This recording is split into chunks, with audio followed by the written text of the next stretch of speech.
11 മണിയായപ്പോൾ പഴങ്കഞ്ഞി കുടിക്കാന്ന് വിചാരിച്ചു. അപ്പം ഇന്ന് പഴങ്കഞ്ഞിക്ക് എന്തൊക്കെയാണെന്ന് ഞാൻ കാണിച്ചു തരാമേ. എന്തോ ലൈറ്റ് ഇല്ലാത്തതുപോലെ. ലൈറ്റില്ലേ? ഉടംകൊല്ലി മുളക്, പിന്നെ മീൻകറി, മരിച്ചീനി, മാങ്ങാച്ചാറ്, കൊച്ചുള്ളി, കട്ടത്തൈര്. അപ്പം നമുക്ക് ഈ മുളക് ഒന്ന് പൊട്ടിച്ച്, അയ്യോ ഭയങ്കര എരിവാണേ, വേണോ? അതിന്ന് കാണിച്ചു എന്നാ ഇച്ചിരി എടുത്തോ. ഇമാർക്ക് ഇതിൻ്റെ ഇതൊന്നും അറിയത്തില്ല. എന്നാ ഇച്ചിരി തരാം, കൂടുതലാണ്. നല്ല മണം ഇത്. ആഹാ, ഉപ്പിട്ടാ? ഇങ്ങനെ ഞെകിടി ഞാൻ കാണിച്ചു തരാം. കാണിക്കാൻ പറ്റും. ഇതേ ഇങ്ങനെ ഇട്ട് എല്ലാം കൂടെ ഇട്ട് മിക്സ് ആക്കണം.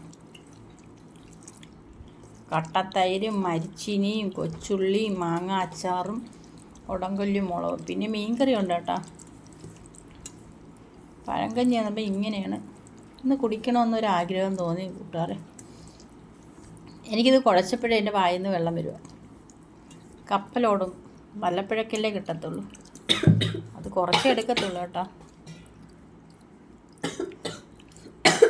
എൻ്റെ മണം അടിച്ചപ്പോൾ തന്നെ നല്ല ഒരുത്തി ചുമയ്ക്കുക.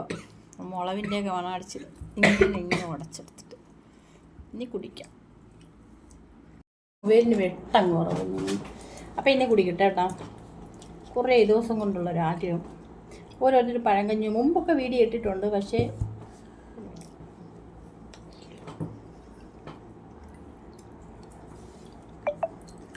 എരിവ്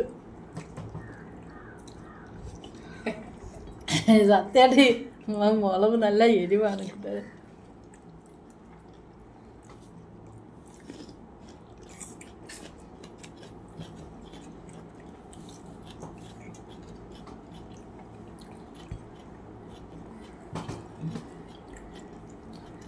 അധികം കാണിക്കില്ല, കാരണം മുളകെടുത്ത് കടിച്ചു കൊടുത്ത് ഭയങ്കര എരിവ്. തലച്ചോറ് വരെ പോകും. ഇവിടെ ഇരുന്ന് കഴിക്കുവാ പിള്ളേർ.